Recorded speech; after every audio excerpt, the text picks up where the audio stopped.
Huyu mzee wetu ni kiongozi, na kwa mila na desturi zetu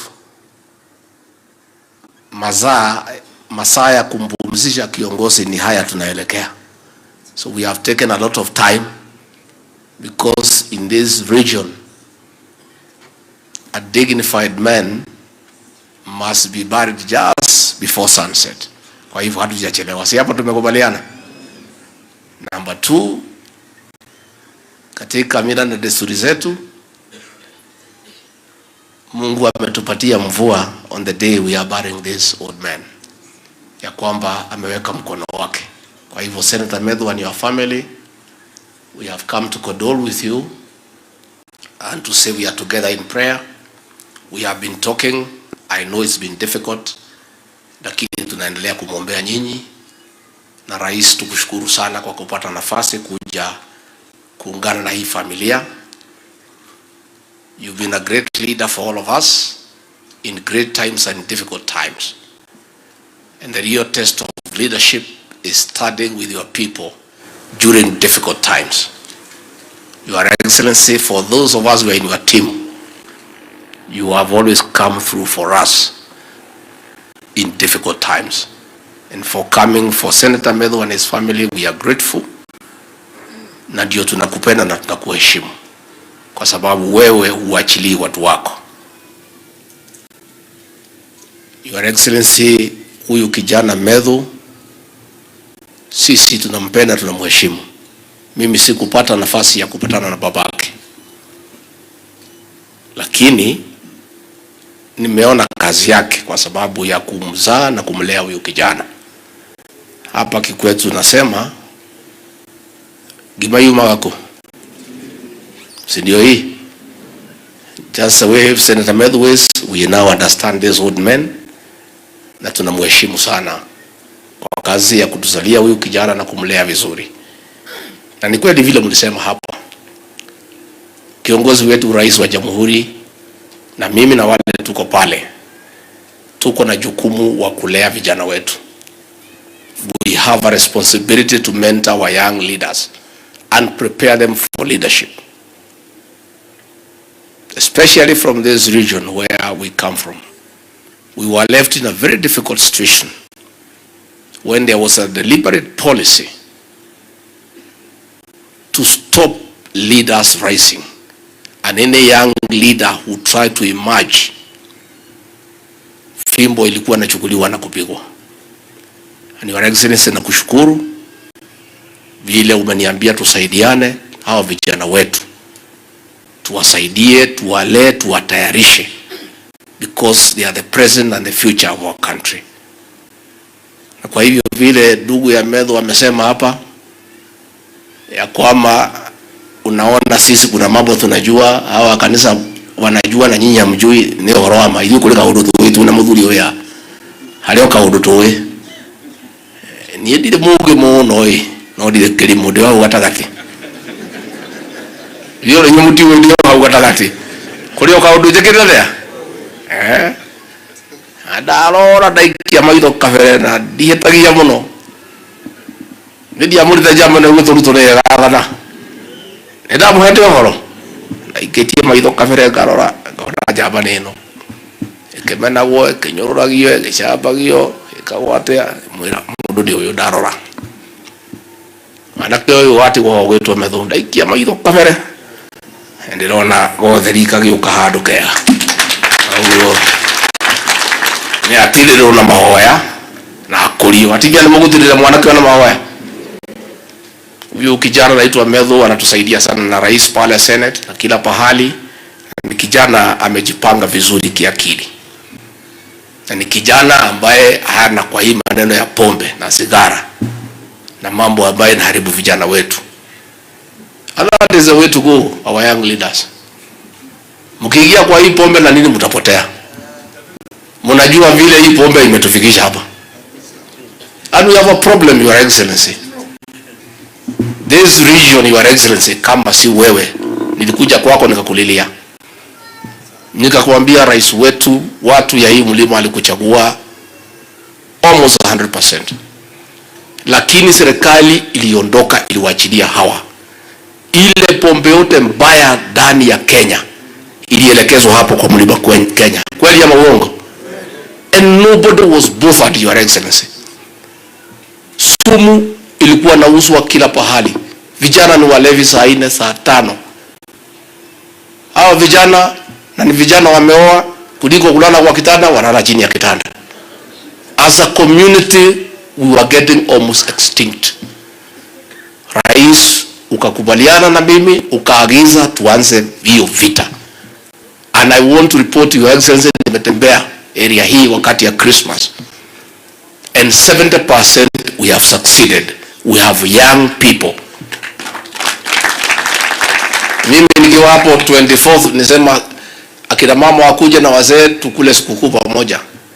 Tukasema akina mama wale wazee wapige line kwanza wachukue chakula, wakachukua. Tukasema next ni ile akina mama wako na watoto. Line ikapigwa kutoka hapo mpaka huko. Tukaona hata chakula itaisha. Bado tukasema next wale wamama wajawazito expectant. Line ikakuwa mrefu zaidi. I was a very proud leader that our community is back and families are gonna succeed. Na rais hapa Nyandarua, nataka nishukuru speaker and MCs. Tulikuwa na shida because there was no law to regulate matters of illicit drinks. But hapa Nyandarua bado kidogo. Atimia negireta hiyo kana hiyo kuo. Negireta kaya hiyo kuo. County Commissioner and your team bado. Kirinyaga we have succeeded almost 100%. Nyeri we have succeeded 100%. We are still having a few challenges in Murang'a and Kiambu, but a bigger, slightly bigger challenge in Nyandarua. Kwa hivyo wewe County Commissioner and your security team, I'm telling you, when the president is here, Commander-in-Chief of the Defense Forces, mtoe miguu kwa gunia. Mtoe miguu kwa gunia. Neguo. We must protect our young people because we have a responsibility to do so. And if it has succeeded in other counties, it will succeed here. And now that the law is almost ready, even before that law, other counties have succeeded. We must do what we should do. Na kiongozi wetu, rais wetu, tulipotea kama nchi kwa sababu watu hapa chini wote waliingia kwa pombe na viongozi wakaingia kwa pombe. That's how we almost lost a country. Kama sisi huko chini tunakunywa na viongozi wanakunywa, hapo iko Kenya. That is the problem. And now that viongozi wa kukunywi, tutengeneze huko chini. Tutengeneze ama tusitengeneze? Because now those leaders, you could not tell them there is a problem. Because wenyewe haoni shida. Wenyewe ni walevi. Ndio wanaendelea kukunywa. Sasa pombe ilikuwa nauzwa kila pahali kwa everybody. We almost lost an entire generation. And Your Excellency, we want to thank you, and that battle is continuing, and people, I can tell you, nimezunguka. Akina mama wanaomba kuzungumza hadharani, but they are also very happy. Wanasema mambo sasa iko sawa sawa kwa maboma. Boma simekaa mzuri. Sema deputy pre muendelee, boma iko mzuri. Atimia niko elaka atikoela. Basi na niko kuagira mno makeria. Nikimalizia, Your Excellency, niseme tu hii maneno ya Ihithe Donyujeru Road. Hii medho wanaongea kila siku. Na watu ya Nyandarua na watu ya Nyeri. Karibu hata tupoteze masikio.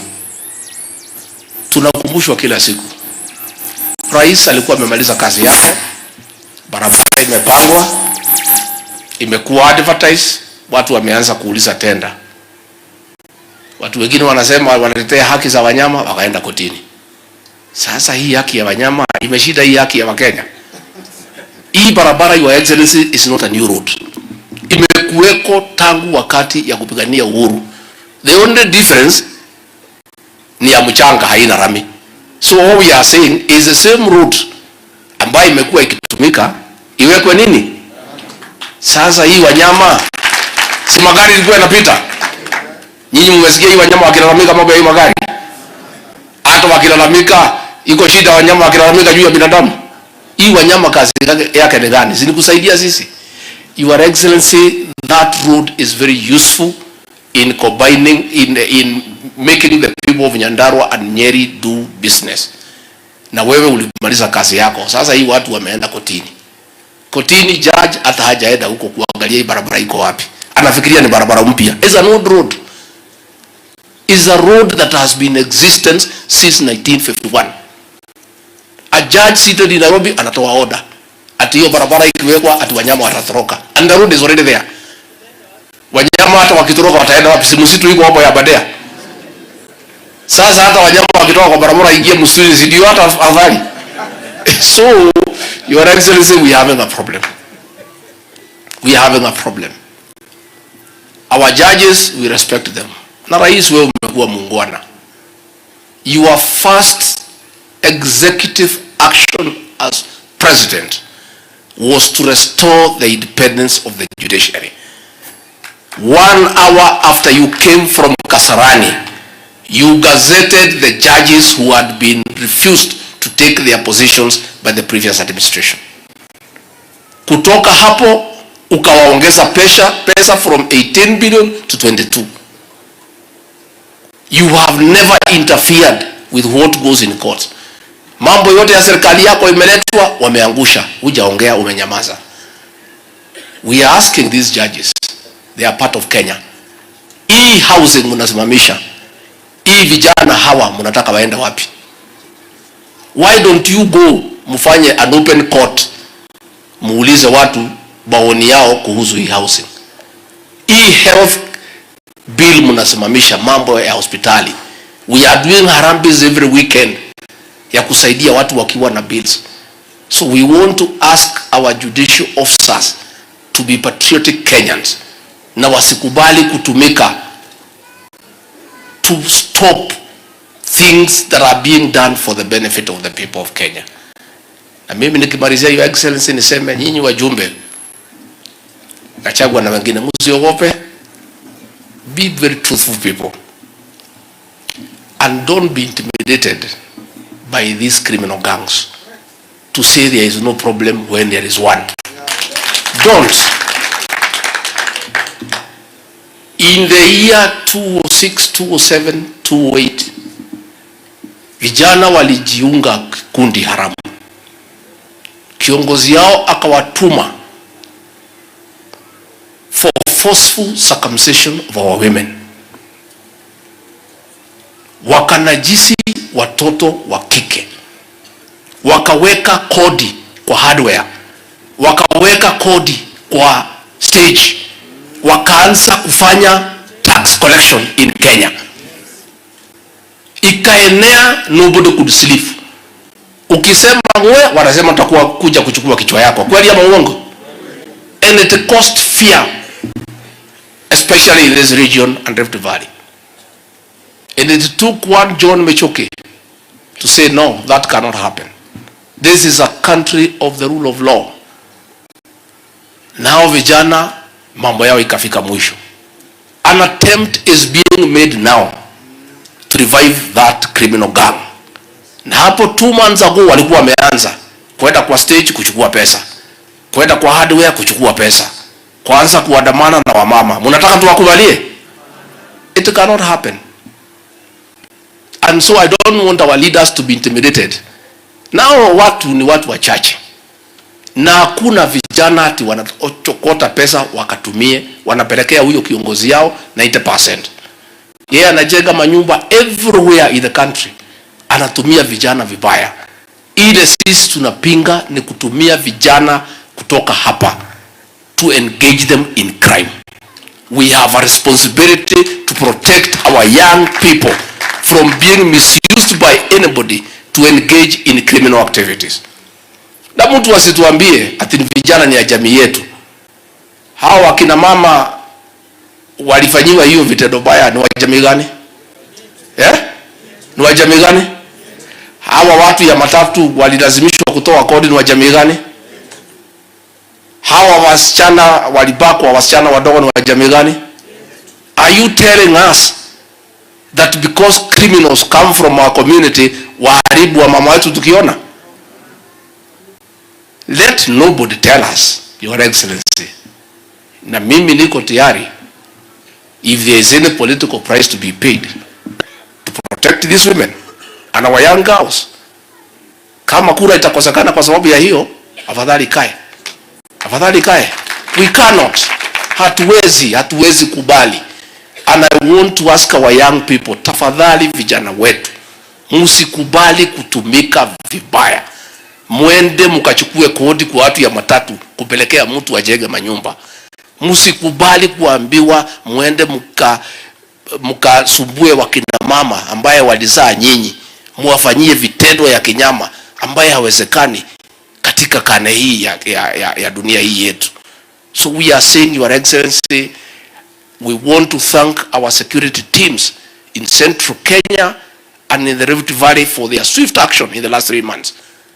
That hiyo maneno imesimamishwa, sasa watu wanafanya biashara, watu matatu wanafanya kazi yao, and that is what will continue to happen. And we will never allow anybody to intimidate us na kujificha kwa jamii yetu. Jamii yetu is not jamii ya criminals, and we will never protect a criminal ati kwa sababu wewe unatoka hapa. Jana mimi nimekuwa jela pale Kigongo kutembelea wale watu ambao wamefungwa hapo, karibu watu 2,000, na wengi sana majority ni watu wa jamii hii. Na mimi sikusema tulalamike wako pale. If they have committed crimes, the law is there, and we are saying criminals will be treated as criminals, not because of where you come from. Kwa hivyo tusiambiwe na mtu asiatuambie sisi ati wewe deputy president, ati hivi vijana ni wetu, wachieni hao wafanye vile wanataka. Tukubali wasubue wakina mama tukiwekwa kwa serikali kweli? Tunaweza kubali? Hatuwezi. And that one, people should know very clearly that it cannot happen. And the fifth administration led by President William Ruto is not the one that will allow the resurgence of that criminal gang or other gangs ya kuja kusubuana na wananchi. And in the same token, even what has happened in Meru, huyo kijana ameuawa, the law must take its course. Na tungetaka DCI to quickly conclude those investigations, and whoever is responsible must face the law, irrespective of your political persuasion, irrespective of your status in society, because the law is uniform to the people of Kenya, and that is what must happen. Kwa hivyo Rais, sisi tungetaka tukushukuru kwa kupata nafasi kuja kufariji na sisi hapa Nyandarua, na Rais anapenda Nyandarua, Senator wa Trans Nzoia.